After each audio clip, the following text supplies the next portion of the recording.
جو بیعت فرض ہے وہ رسول اللہ علیہ والسلام کی ہے، اور وہ لا الہ الا اللہ کے ذریعے ہوتی ہے۔ عقیدہ ایک ہے، نظریہ ایک ہے، فکر ایک ہے، سوچ ایک ہے، منہج ایک ہے، مسلک ایک ہے، مذہب ایک ہے، اور دین ایک ہے، پھر بھی ایک نہیں ہوئے جب تک کہ جناب یہ پیر ایک نہ ہو جائے۔ دشمنی کی جو آخری حد تھی نا، وہ یہودی اور نصرانی اور مشرکین تھے۔ ان لبرلوں کی خواہش یہی ہوتی ہے روز مولوی لڑیں، روز مولوی لڑیں آپس میں، یہ گتھم گتھا ہوں۔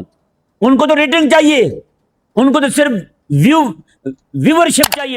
چھوٹے اختلاف دکھا کے متنفر اسلام سے کرنا، یہ کام یہودیوں کا ہے۔ اعوذ باللہ من الشیطان الرجیم، بسم اللہ الرحمن الرحیم۔ انما جعل السبت علی الذین اختلفوا فیہ وَإِنَّ رَبَّكَ لَيَحْكُمُ بَيْنَهُمْ يَوْمَ الْقِيَامَةِ فِيمَا كَانُوا فِيهِ يَخْتَلِفُونَ۔ کل سایہ مبارکہ پر کچھ گفتگو کی تھی کہ لوگ اختلاف کو درست مانتے ہیں اور مخالفت جو ہے اس کو بڑا سنگین معاملہ سمجھتے ہیں، حالانکہ اللہ تبارک و تعالیٰ نے سورہ النحل کی آیت نمبر 124 میں جس چیز کو عذاب کا سبب بنایا ہے نا، وہ اختلاف ہے۔ وہ کیا ہے؟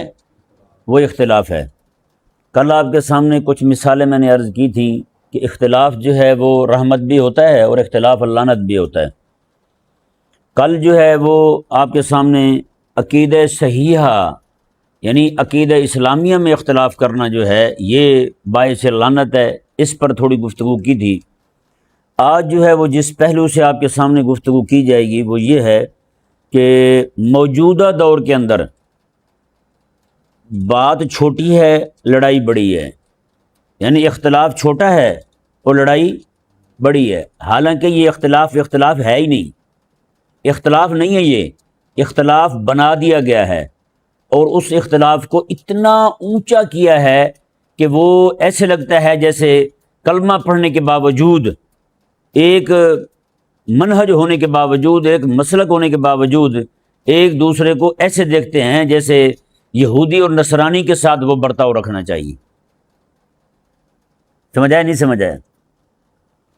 وگرنہ آپ یہ آج کل کے جو ایک پیر کا مرید ہے وہ دوسرے پیر کے مرید کو برداشت نہیں کرتا ہے یا نہیں؟ اس کو یہودی برداشت ہے، نصرانی برداشت ہے، اس کو سکھ برداشت ہے، دنیا جہان کا ہر کافر برداشت ہے، لیکن اپنا کلمہ پڑھنے والا مسلمان بھائی جو ہے وہ برداشت کو نہیں۔ سمجھ آیا نہیں سمجھ آیا؟ یہ یہاں جو ہے نا آپ کو یہ بات میری ہو سکتا ہے معمولی لگے، لیکن اگر آپ ذرا غور کریں، اور اس وقت کا جو عالمی مسئلہ بن چکا ہے، پوری دنیا میں مسئلہ بن چکا ہے، ایک پیر کا مرید دوسرے پیر کو کافر تک کہتا پھرتا ہے، صرف بیعت ہو جانے پر فلاں کا بیعت ہے چلو جی یہاں سے نکلو، فلاں کا بیعت ہے چلو جی یہاں سے نکلو۔ میرے پاس کتنے سارے ایسے معاملات آئے ہیں کہ رشتہ ہو گیا، شادی ہو گئی، رخصتی ہو گئی، بچے ہو گئے، بعد میں پتہ چلا کہ بیوی تو کسی اور پیر کی مرید ہے، طلاق ہو گئی، اس بات پہ طلاق ہو گئی۔ گھروں میں لڑائیاں چل رہی ہیں، جناب یہ جو ہے یہ فلاں پیر کا مرید ہے اور میں فلاں پیر کا مرید ہوں، گھر میں کھڑے ہو کے ایک دوسرے کے پیر کو گالیاں دے رہے ہیں، ایک دوسرے کے پیر کو گمراہ اور کافر تک کہہ رہے ہیں۔ یہ اصل میں یہ اختلاف آیا کیوں ہے؟ حالانکہ جو اختلاف تھا، جو معاملہ تھا ہمارا، وہ تو اہل باطل کے ساتھ تھا، وہ تو یہود و نصارہ کے ساتھ تھا۔ آپ میرے آقا صلی اللہ علیہ وآلہ وسلم کی ظاہری زندگی مبارکہ کو دیکھ لیں، اور یہاں تک کہ خود قرآن کریم کو دیکھ لیں، مکہ مکرمہ میں ہے، قرآن پاک آ رہا ہے، تو سارے کا سارا قرآن کا خطاب کن کو ہے؟ مشرکین کو ہے۔ کن کو ہے؟ مشرکین کو ہے۔ حضور مدینے میں آتے ہیں تو خطاب یہود اور نصارہ کی طرف منتقل ہو جاتا ہے۔ اس سے معلوم کیا ہوتا ہے؟ مدینہ منورہ میں آ کے یہودی اور نصرانی، یہودی مخاطب بنتے ہیں، مدینہ میں یہودی رہتے تھے، اور نصرانی چونکہ وہ وہاں رہتے تھے شام میں، تو وہ بھی وہیں سے باتیں کرنی شروع ہو گئے تھے، تو قرآن کریم نے دونوں کو مخاطب بنانا شروع کر دیا۔ پھر زیادہ تر مکہ میں مشرکین مخاطب، مدینہ میں زیادہ تر یہودی مخاطب، پھر یہودیوں کے بعد پھر نصرانی مخاطب۔ اس کا مطلب یہ ہے کہ قرآن کریم نے ان 3 گروہوں سے بچنے کا حکم دیا. لیکن آج جو ہے جب چھوٹی بات کو اختلاف بنائیں گے اور اختلاف بھی اس درجے کا بنا دیں گے جیسے یہود و نصارہ کے ساتھ اختلاف ہو، تو پھر ظاہری بات ہے جہاں اختلاف رکھنا تھا وہاں تو نرمیانی تھی. نہیں سمجھ آئی؟ ایک بندہ جو ہے وہ اسلام آباد جا رہا ہو لیکن راستے میں ہی بیٹھ کے ادھر ادھر کی باتیں کرنے لگے تو جو مقصود تھا جہاں پہنچنا تھا وہاں تو نہیں پہنچ پائے گا وہاں کبھی بھی نہیں پہنچ پائے گا. وجہ یہی ہے ہماری دشمنی کی جو آخری حد تھی نا وہ یہودی اور نصرانی اور مشرکین تھے. جس دشمنی کی بنیاد پر اللہ تعالیٰ نے یہ جماعت اٹھائی ہے. سمجھ آئی؟ اللہ تعالیٰ نے فرمایا یا ایھا الذین آمنوا لا تتخذوا اليہود والنصارى اولیاء بعضهم اولیاء بعض. ایمان والو یہودیوں اور نصرانیوں کو دوست نہ بنانا، یہ آپس میں ایک دوسرے کے دوست ہو سکتے، تمہارے دوست نہیں ہو سکتے. بتائیں آج ان کی ایک ایک شے ہمارے اندر در آئی ہے، ان کا عقیدہ، ان کا نظریہ، ان کے تہوار، ان کی ایک ایک شے، ان کی زبان، ایک ایک شے ہمارے اندر آ گئی ہے یا نہیں؟ آج جو مسلمان یہودی نصرانی کا خیر خواہ ہے لیکن اپنے مسلمان کلمہ پڑھنے والے کا خیر خواہ کو نہیں. کافر کے پیچھے لگ کے مسلمان بھی حملہ کر رہا ہے لیکن اپنے مسلمان بھائی کا خیر خواہ کو نہیں ہے. آخر وجہ کیوں ہوئی ہے؟ وجہ یہی ہوئی ہے جو اندرونی اختلاف ہے. کافر چاہتے یہی ہے کہ یہ آپس میں لڑتے رہیں اور میں حکومت کرتا رہوں. سمجھ نہیں آتی ایک بندہ ایک شیخ کا بیعت ہو جائے، ان کو یہ برداشت کوئی نہیں. یہودی کے جوتے برداشت ہیں، نصرانی کے جوتے برداشت ہیں، ہے یا نہیں؟ الہاد اور زندقہ اتنا عام ہو چکا ہے، گھر گھر میں جناب الہاد کی دعوت پہنچ رہی ہے، نہیں پہنچ رہی؟ موبائل کے ذریعے، ٹی وی کے ذریعے، ذرائع ابلاغ کے ذریعے پہنچ رہی ہے گھر میں الہاد اور زندقہ کی دعوت. لیکن ہمارے ہاں لوگ جو ہیں وہ ابھی تک اس بات پہ لڑ رہے ہیں میں فلاں پیر کا مرید ہوں، یہ فلاں پیر کا مرید ہے، فلانا سلسلہ تو وہ بہت نیچے ہے، فلانا سلسلہ تو بھائی بہت اونچا ہے. اس بات پہ لڑائیاں ہو رہی ہیں. یعنی جو دل میں دشمنی ہم نے کافر کے لیے رکھنی تھی وہ والی دشمنی مسلمان کے ساتھ ہو گئی، اور جو محبت مسلمان کے ساتھ رکھنی تھی وہ والی محبت کافر اور یہودی اور نصرانی اور مشرکوں کے ساتھ ہو گئی ہے. مسلمان کی بہن بیٹی اگر جناب بنا پردہ کے آ کے ہندوؤں کے نوجوان لڑکوں پر پنکھے سے ہوا دینے لگے، بتائیں. یہ 2-3 دن پہلے مجھے ایک دوست نے بتایا، ساتھ پڑوسی ملک سے فون آیا مجھے کہ ہماری جو ہے نا مسلمان بہنیں باقاعدہ برقع پہن کے بغیر برقعے کے جا کر کے ان کا جو احتجاج چل رہا ہے ان میں جا کر کے ان کو پنکھوں سے ہوائیں دے رہی ہیں، ہندوؤں کو ہوائیں دے رہی ہیں. مسلمان کی بہن بیٹی. اسلام نے تو تجھے اس طرح ذلیل نہیں کیا تھا، آخر ایسی گری کیوں ہے تم کہ ہندوؤں کے اباش لڑکوں پر جا کے تو جناب پنکھے سے ہوا دینے لگے؟ معاملہ یہ ہو گیا بھائی. یعنی ان کو جہاں محبت رکھنی تھی وہاں نفرت آ گئی اور جہاں نفرت رکھنی تھی وہاں محبت آ گئی. یہ تو آنا ہی تھا، پھر یہ نتیجہ نکلنا تھا. نعوذ باللہ من ذالک. کئی سارے لوگ ہیں پوچھتے ہیں جی آپ کس کے بیعت ہیں، کس کے بیعت ہیں؟ یہ بندہ پوچھے جو بیعت فرض ہے وہ رسول اللہ علیہ السلام کی ہے اور وہ لا الہ الا اللہ کے ذریعے ہوتی ہے. کس ذریعے ہوتی ہے؟ لا الہ الا اللہ کے ذریعے ہوتی ہے. بھائی وہی فرض کافی ہے ہمیں. نہیں سمجھ آئی؟ کیا میرے اور آپ کے بھائی بننے کے لیے اتنا کافی نہیں ہے کہ میں لا الہ الا اللہ والی بیعت اپنے پاس رکھتا ہوں؟ ہے یا نہیں؟ تو پھر یہ دوسری بیعت جو مستحب ہے وہ پوچھنے کا فائدہ کیا ہے تمہیں؟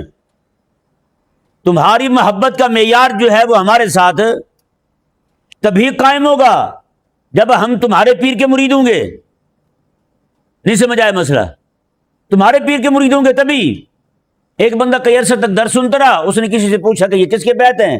آگے سے اس نے بتا دیا، اس نے کہا میں تو غلطی کرتا رہا ہوں اس سے درس سن کے. میں نے کہا قرآن میں بھی کوئی تیرے میرے پیر والی بات تھی ہے کہیں پہ؟ یہاں تو خدا رسول کی باتیں ہیں. تم خدا رسول کی بات سننے کے لیے بھی یہ چاہتے ہو کہ تمہارے پیر کے دروازے پہ سجدہ کیا جائے، پھر تم قرآن سے سنو گے ہم سے. عجب بد تہذیبی آ گئی ہے، عجب بدتمیزی آ گئی ہے. یہ کون سے اختلاف ہے ویسے بتائیں تو صحیح. اللہ تبارک و تعالیٰ نے قرآن کریم میں ارشاد فرمایا کہ قد علم کل اناس مشربہم، میں ہم نے بنی اسرائیل کے لیے 12 چشمے جاری کر دیے. ہر ایک قبیلہ جو ہے وہ اپنے اپنے پینے کی جگہ کو پہچان گیا اور وہیں سے پانی پینے لگا. تو بھئی یہ تصوف کے معاملات بھی ایسے ہی ہیں. بس ان کے لیے ان کو اللہ تعالیٰ نے 12 چشمے جاری کر کے دیے تھے. ایک چشمے والا دوسرے چشمے سے پانی پی بھی لیتا تو حرام نہیں تھا، وہ کافر نہ ہو جاتا. تو یہی معاملہ یہاں ہے بھائی. یہ تصوف کے جو سلسلے ہیں ان میں سے کسی کی بھی پیروی کر لے بندہ، ایمان سے فارغ نہیں ہوتا۔ وہ تو بندہ جاتا ہی وہاں ہے کہ اس کے اخلاق ٹھیک ہو جائیں۔ ہمارے بزرگوں نے لکھا ہے میں کہ تصوف کس شے کا نام ہے؟ فلاں فلاں فلاں فلاں شے کا نام ہے؟ میں نہ تصوف تو اخلاق کا نام ہے۔ یہاں بیت ہوتے جاتے ہیں، بد دماغ ہوتے جاتے ہیں، بیت ہو کے بد تہذیب ہو جاتے ہیں، گالیاں تک بکتے ہیں بزرگوں کو، علماء کو گالیاں دیتے ہیں۔ یہ کون سی بیت ہوئی ہے؟ اور بڑے ملعون وہ پیر ہیں جو مریدوں کو بزرگوں کو گالیاں دیتے ہیں، سن کے ان کو داد دیتے ہیں۔ سمجھ آیا نہیں سمجھ آیا؟ بڑے بزرگوں کو گالیاں دلوا کے خوش ہو رہے ہوتے ہیں۔ میں نے آپ کو پہلے بھی بتایا تھا، یہاں میں نے ایک کتاب لکھی تھی، بلکہ رسالہ تھا، اس میں نے 3 بزرگوں کا نام لکھا تھا۔ ایک امام اہل سنت امام احمد رضا رحمہ اللہ، ایک پیر میر علی شاہ صاحب رحمہ اللہ، ایک امام یوسف بن اسماعیل نبہانی رحمہ اللہ۔ یہ بیروت کے وزیر رہے ہیں اور بہت بڑے عالم تھے، بہت بڑے عالم، بہت بڑے عاشق رسول تھے۔ مجھے ایک بندے کا فون آیا، مجھے کہنے لگا جی آپ نے کتاب لکھی ہے؟ میں نے کہا جی لکھی ہے، نام بھی غلط لے رہا تھا۔ مجھے کہنے لگا اس میں آپ نے 2 مسلمانوں کا نام لکھا ہے، ایک کافر کا نام لکھ دیا ہے۔ میں نے کہا کیسے؟ کہتے جی ایک پیر میر علی شاہ کا نام ہے اور امام احمد رضا، امام یوسف بن اسماعیل نبہانی ہے، 2 مسلمان ہیں، پیر میر علی تو مسلمان ہی کو نہیں، پیر میر علی مسلمان کو نہیں۔ میں نے کہا اگر پیر میر علی مسلمان کو نہیں تو مسلمان ہے کون؟ یہ بھی بتاؤ ہمیں، دماغ خراب ہے ان کا، بتائیں۔ یعنی یہ نوبت یہاں تک پہنچ چکی ہے کہ بزرگوں کی پگڑیاں اچھالے جا رہے ہیں، گندے گندے چوہے وہ فیصلے کر رہے ہیں کون مسلمان ہے کون مسلمان نہیں ہے۔ سمجھ آیا نہیں سمجھ آیا؟ بات یہاں تک پہنچ چکی ہے بھائی، ذرا شرم حیا نہیں ہے۔ میں جی فلاں پیر، ایک بہت بڑے عالم تھے وہ فوت ہوئے، ایک بندے نے مجھے فون کیا، بلکہ یہاں آیا میرے پاس، مجھے کہنے لگا جی میں تو ان کا جنازہ میں نے پڑھا تھا، اب میں نے دوبارہ کلمہ پڑھ کے دوبارہ اسلام قبول کیا۔ میں نے کہا جی وہ کیوں؟ کہتے جی میرے پیر نے بتایا کہ وہ تو بندہ ہی کافر ہے۔ اندازہ لگائیں، کیونکہ اس کا سلسلہ اور تھا، ہمارا سلسلہ اور ہے، سلسلہ تصوف۔ آپ سمجھ رہے ہیں بات کہاں تک پہنچ چکی ہے؟ ہو سکتا ہے آپ کو سمجھ نہ آئے، لیکن سننے والوں کو سمجھ آئے گی میں کون سی بات کر رہا ہوں اور کہاں سے بات کر رہا ہوں۔ یہ کوئی بات ڈھکی چھپی نہیں ہے، ٹھیک ہے نا جی؟ یہ بات ڈھکی چھپی نہیں ہے، یہ بات اتنی عام ہو چکی ہے، اب ایک دوسرے کے شیوخ کے نام تک بگاڑ رہے ہیں، بزرگوں کے نام تک بگاڑ رہے ہیں، اور بزرگوں کو گمراہ کہہ رہے ہیں، بے دین کہہ رہے ہیں، لادینیت کا شکار کہہ رہے ہیں ان کو، نعوذ باللہ من ذالک۔ اختلاف کس چیز کا تھا؟ اختلاف بھی نہیں تھا، صرف ذوق کا اختلاف تھا۔ کس کا اختلاف تھا؟ ذوق کا، یعنی تصوف کا جو ذوق ہوتا ہے اس کا اختلاف تھا۔ تصوف کے ذوق کے اختلاف کی وجہ سے انہوں نے اس اختلاف کو اس درجہ کا اونچا لے گئے ہیں کہ نعوذ باللہ من ذالک وہ ذوق کا اختلاف جو ہے وہ اب نصرانیت اور یہودیوں کے ساتھ جو اختلاف تھا ہمارا، بالکل بلکہ اس سے بھی لیول ان کا آگے چلا گیا اختلاف کا۔ اب بتائیں، کلمہ طیبہ جو ہے لا الہ الا اللہ محمد رسول اللہ، اس سے بڑھ کر بھی کوئی ایسی شے ہو سکتی جو مسلمان کو آپس میں بھائی بھائی بنانے والی ہو؟ کوئی نہیں ہو سکتی۔ اس کا مطلب یہ ہے یہ آپس میں بھائی بھائی تب بنتے ہیں جب پیر ایک ہو جائے۔ کلمہ ایک ہوا بھائی بھائی نہیں بنے، کعبہ ایک ہوا بھائی بھائی نہیں بنے، قرآن ایک ہوا بھائی بھائی نہیں بنے، دین ایک ہوا بھائی بھائی نہیں بنے، شریعت ایک ہوئی بھائی بھائی نہیں بنے، عقیدہ ایک ہے، نظریہ ایک ہے، فکر ایک ہے، سوچ ایک ہے، منہج ایک ہے، مسلک ایک ہے، مذہب ایک ہے اور دین ایک ہے، پھر بھی ایک نہیں ہوئے جب تک کہ جناب یہ پیر ایک نہ ہو جائے۔ اس سے بڑھ کر بتائیں اور ظلم کیا ہوگا اس قوم کے ساتھ؟ اور میں سچی بات بتاؤں، چھوٹی چھوٹی بات پہ، بچوں کی لڑائی پہ کلاشن کوف نکالنے والا بندہ احمق ہوتا نہیں ہوتا؟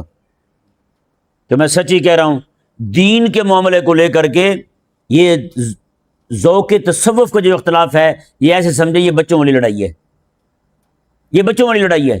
بچوں والی لڑائی پہ جو بندہ توپ نکال لے وہ بندہ کبھی بھی صلح کی طرف آنے والا نہیں ہے۔ تو تصوف کے مسائل کو لے کر کے لڑائی ڈالنے والا، فتنہ انگیزی کرنے والا، آپس میں ایک دوسرے پر کفر کے، الہاد کے، بے دینی کے، زندگی کے فتوے لگانے والا بندہ جو ہے، اور گمراہیت کے، دلالت کے فتوے لگانے والا بندہ جو ہے، وہ کبھی بھی اسلام کا خیر خواہ ہو سکتا نہیں ہے، کبھی صلح جو نہیں ہو سکتا وہ بندہ۔ اس حد تک یہ لوگ گر چکے ہیں۔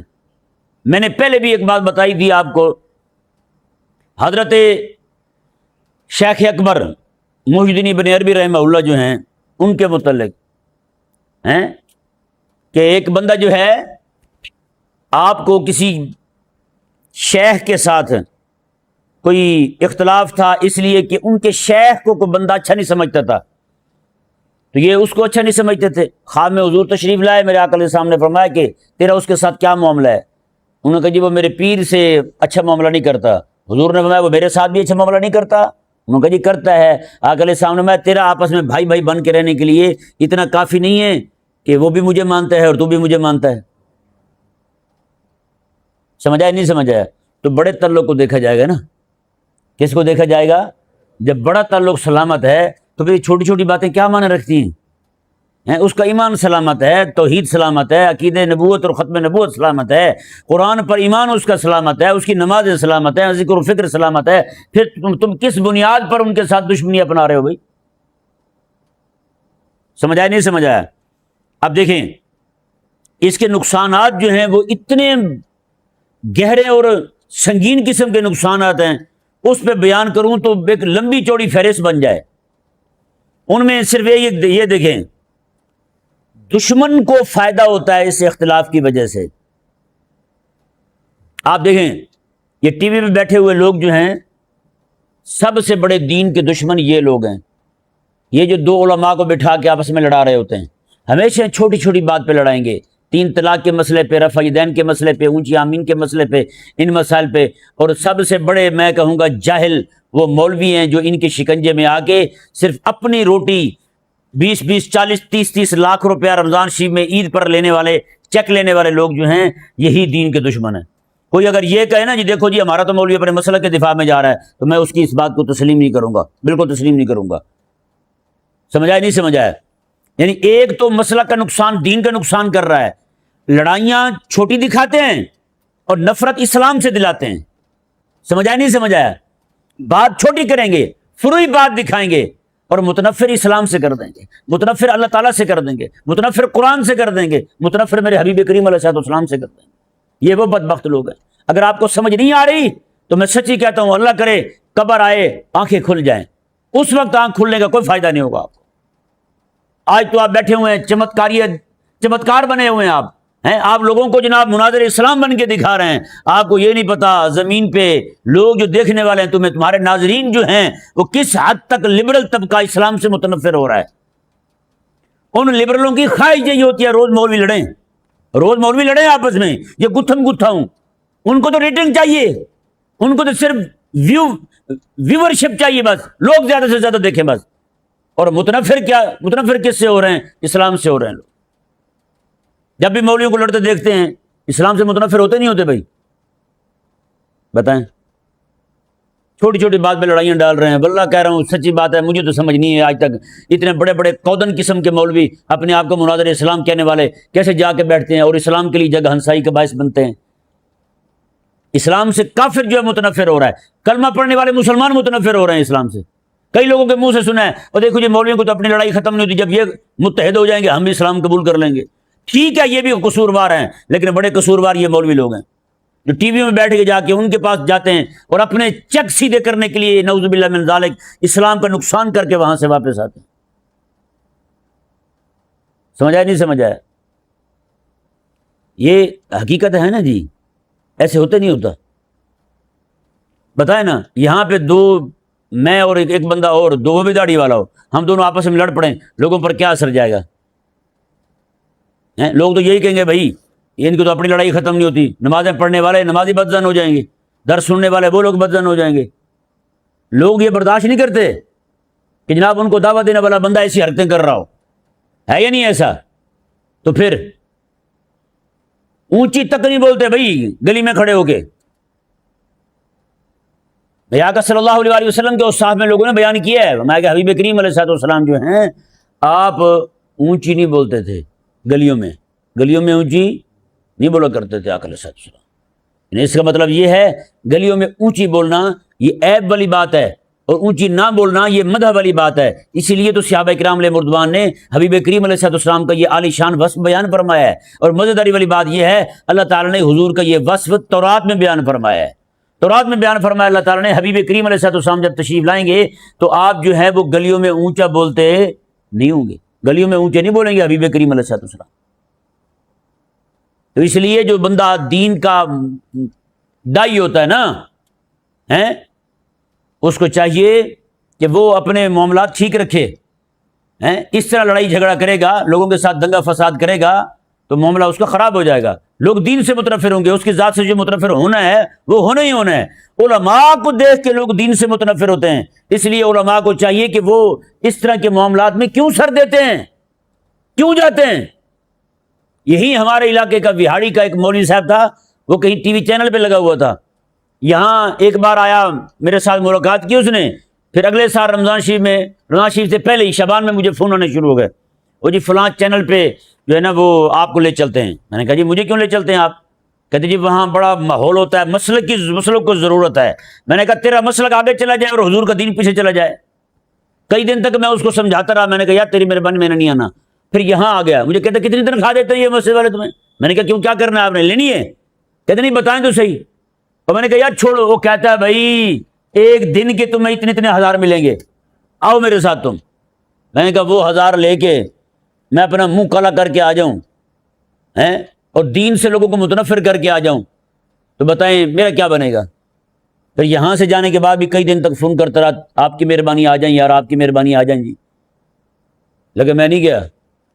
سمجھا نہیں سمجھایا؟ پنجابی میں کہتے ہیں کہ پیسے کس کو چک مارتے ہیں، چک مارتے ہیں پیسے کسی کو، ہر بندہ یہ چاہتا ہے بھائی جی پیسے ہیں۔ ایک چینل پہ مجھے انہوں نے بلایا، مجھے کہنے لگے جی آپ آئیں، میں نہیں گیا۔ 2 بار انہوں نے میرا نام کی پٹی چلا دی تھی، میں نہیں گیا تھا۔ انہوں نے کہا جی مفتی صاحب آئیں گے، میں دونوں بار نہیں گیا۔ محرم میں بھی بلایا تھا انہوں نے، ربیع الاول میں بھی بلایا تھا، میں نہیں گیا۔ مجھے کہنے لگا جی یہاں بڑے بڑے مولوی، انہوں نے نام لیے، میں حیران ہو گیا۔ اب میں نام نہیں لوں گا آپ کے سامنے، بڑے بڑے مولوی، اس نے کہا 50 ہزار روپے لے کے آتے ہیں، کہتے ہیں جی یہ پیسے پکڑو اور ہمارا ایک پروگرام کروا دو۔ کہتے تمہیں پیسے دے رہے ہیں تم نہیں آتے ہو؟ میں نے کہا جی مجھے پتہ ہے، میں وہاں آؤں گا اسلام کا نقصان ہوگا۔ کیا ہوگا؟ اسلام کا۔ میں نے عذر کیا، میں نے کہا یہ وہاں عورتیں بیٹھتی ہیں۔ کہتا جی، میں نے کہا عورتیں بیٹھی ہوتی ہیں بے پردہ، کہتے ہیں ان کو برقع پہنا، وہ دوپٹہ پہنا دیں گے، ان کو حجاب کر لیں گی، اکیلا منہ کھولو۔ میں نے کہا پھر بھی نہیں آنا۔ کہتے جی وہ لڑکیوں کو اٹھا ہی دیتے ہیں وہاں سے۔ میں نے کہا میں نے پھر بھی نہیں آنا۔ کہنے لگا جی جب آپ سے وعدہ کر رہے ہیں کہ نہیں بٹھائیں گے تو پھر کیوں نہیں آتے؟ میں نے کہا بھائی میرے وہاں آنے سے اسلام کا نقصان ہوگا، کہ نہیں سمجھ آیا؟ جس سکرین سے ناچ گانا دکھایا جا رہا ہے، اسی سکرین سے بیٹھ کے میں رسول اللہ علیہ السلام کا دین سناؤں گا تو یہ دین کی حد تک کم ہے؟ نہیں سمجھ آئی؟ تو بھائی حقیقت کے اندر سچی بات ہے، بندہ مومن کو چاہیے کہ وہ یہ اختلاف دیکھیں، چھوٹے اختلاف دکھا کے متنفر اسلام سے کرنا، یہ کام یہودیوں کا ہے۔ کن کا ہے؟ یہ کام یہودیوں کا ہے۔ یہودیوں نے یہی کیا تھا، قبلہ تبدیل ہوا تھا نا، اللہ تعالیٰ نے فرمایا کہ قبلہ یہ نہیں یہ کر لیں، تو اللہ تعالیٰ نے ارشاد فرمایا کہ حبیب پیارے سیقول السفہاء من الناس ما ولاھم عن قبلتہم التی، فرمایا کہ حبیب پیارے ان قریب یہ بیوقوف آئیں گے، بیوقوف لوگ یہ اعتراض کریں گے، کہیں گے یہ قبلہ کل وہ تھا آج یہ ہو گیا ہے، یہ کہیں گے آپ کو۔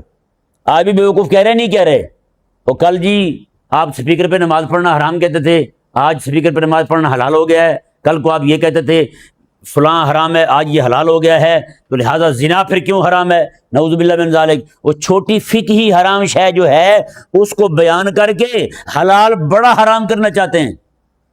کیا بدبخت لوگ ہیں، نہیں سمجھ آیا؟ اس مسئلے پہ میں نے مضمون لکھ رکھا ہے، انشاءاللہ میں کسی دن بیان کروں گا آپ کے سامنے، سمجھ آیا نا؟ ہو سکتا ہے یہی جو میں گفتگو میں نے شروع کی ہوئی ہے اسی کے ضمن میں بیان کر دوں انشاءاللہ عز و جل۔ آپ سنیں گے آپ کو معلوم پڑے گا کہ یہ لوگ ان کی چال کیا ہے اسلام کو بدنام کرنے میں۔ بات چھوٹی کرتے ہیں اور نفرت اسلام سے دلاتے ہیں، جہاں فرض ہے، بات مستحب کی ہے، نفرت کس سے دلا رہے ہیں؟ اسلام سے۔ حرام کام کے مرتکب ہو رہے ہیں چھوٹے اختلاف دکھا کے، اور یہی معاملہ یہ لبرل طبقہ کرتا ہے۔ دیکھو جی کل تک اسپیکر حرام تھا، آج اسپیکر حلال ہو گیا، کل تک چین والی گھڑی حرام تھی، آج چین والی گھڑی حلال ہو گئی، کل تک یہ تھا آج یہ ہو گیا۔ کرتے نہیں کرتے؟ تو کہتے ہیں کہ پھر جناب یہ جتنے بھی حرام کام ہم کر رہے ہیں تو وہ بھی کل تک مولوی حلال کر دیں گے، نعوذ باللہ من ذالک۔ یہ ان بدبختوں کا وتیرہ ہے ایک حرام فقہی ہوتا ہے، ایک حرام شرعی ہوتا ہے۔ حرام فقہی کا مرتکب جو ہے وہاں ہم کافر نہیں کہیں گے۔ حرام فقہی جیسے مثال کے طور پہ امام کے پیچھے فاتحہ پڑھنا ہے، امام کے پیچھے فاتحہ پڑھنا ہمارے نزدیک حرام ہے۔ کیا ہے؟ حرام ہے، اور یہ حرام فقہی ہے۔ امام شافعی رضی اللہ عنہ پڑھتے تھے، امام احمد بن حنبل پڑھتے تھے، حضرت سیدنا شیخ الامام عبد القادر جیلانی پڑھتے تھے، اس کے باوجود ہم ان کو بزرگ نہیں مانتے؟ ہے حرام، لیکن ہم مان رہے ہیں۔ امام شافعی رضی اللہ عنہ امام کے پیچھے فاتحہ پڑھنا فرض کہتے ہیں۔ کیا کہتے ہیں؟ فرض کہتے ہیں، ہم اسے حرام کہتے ہیں۔ اب ایک ہی شے کو وہ فرض کہہ رہے ہیں، ہم حرام کہہ رہے ہیں، اس کے باوجود وہ ہمارے امام کو بزرگ مانتے ہیں، ہم ان کو بزرگ مانتے ہیں۔ سمجھایا نہیں سمجھایا؟ یہ حرام فقہی ہے۔ اور حرام شرعی کیا ہے؟ حرام شرعی یہ نماز کو ترک کرنا، چوری کرنا، ڈکیتی کرنا، گالی دینا، یہ حرام شرعی ہیں۔ کیا ہیں یہ؟ شرعی ہیں۔ یہ بے شرم لوگ حرام فقہی کے معاملات سامنے کر کے حرام شرعی کو حلال کرنا چاہتے ہیں۔ اس حرام کو، حرام فقہی کو حلال جاننے والا اور اس کو فرض جاننے والا، اس کے ایمان پہ کوئی مسئلہ نہیں آتا، لیکن حرام شرعی کو حلال جاننے والا بندہ کافر ہو جاتا ہے۔ بندہ کیا ہو جاتا ہے؟ کافر ہو جاتا ہے۔ انشاءاللہ میں اس پہ تفصیلی گفتگو کروں گا۔ یہ جو میں نے بھی گفتگو شروع کی ہے نا، یہ تھوڑی سی، یہ صرف میں نے آپ کو پچھلی گفتگو سمجھانے کے لیے عرض کیا ہے۔ اس پہ یہ وہ مسئلہ ہے، بڑے بڑے مولویوں سے بات ہوئی ہے، بیچارے وہ بھی محروم ہیں، ان کو بھی پتہ کوئی نہیں کہ یہ معاملہ کیا ہے اصل، وہ فرق نہیں کر پاتے۔ سمجھایا نہیں سمجھایا؟ وہ فرق نہیں، یہاں تک کہ مفتی سے میری گفتگو ہو گئی، مفتی صاحب تھے، حضرت صاحب، ان سے گفتگو ہوگی، میں نے کہا یہ حرام شرعی، حرام فقہی، کہتے لکھا ہوا کہاں پہ، وہ دکھا دو۔ میں اس کو مثالیں دوں، میں کہوں یار یہ دیکھو، پہلے میں چیک کر رہا تھا اس کو، میں نے کہا یہ مثالیں دیکھیں نا آپ، امام شافعی رضی اللہ تعالیٰ عنہ جو ہیں، آپ امام کے پیچھے فاتح فرض کہہ رہے ہیں، امام ابو حنیفہ حرام کہہ رہے ہیں۔ سمجھا نہیں سمجھایا؟ تو آپ فرض کو حرام کہنے والا اور حرام کو فرض کہنے والا، اس کا حکم کیا ہے؟ یہاں چپ ہو جائے، یہاں آ کے چپ ہو جائے، یہاں بولے نا وہ۔ میں نے کہا بتاؤ نا، پھر حکم بتاؤ۔ زنا کو حلال کہنے والا مسلمان رہے گا؟ نہیں مسلمان رہے گا۔ تو یہاں امام کے پیچھے امام ابو حنیفہ حرام کہہ رہے ہیں فاتح پڑھنا، امام شافعی فرض کہہ رہے ہیں، تو یہاں کیا حکم لگے گا؟ پھر بتاؤ ہمیں۔ یہاں بھی کہو گے کہ یہ کفر ہو گیا ہے؟ جی نہیں۔ تو میں نے کہا پھر مانو، حرام شرعی، حرام فقہی یہ الگ الگ اور مستقل اصطلاحیں ہیں اسلام کی۔ تو پھر اس طرح کر کے اس طرح کی حرکتیں کرنا اور اسلام سے لوگوں کو بدگمان کرنا اور بدظن کرنا، نعوذ باللہ من ذالک، یہ میں انشاءاللہ عز و جل جلدی ایک دو دن میں یہ بات مکمل کر کے اس پہ میں روشنی ڈالتا ہوں انشاءاللہ عز و جل۔ اللہ تبارک و تعالیٰ سمجھنے کی توفیق عطا فرمائے۔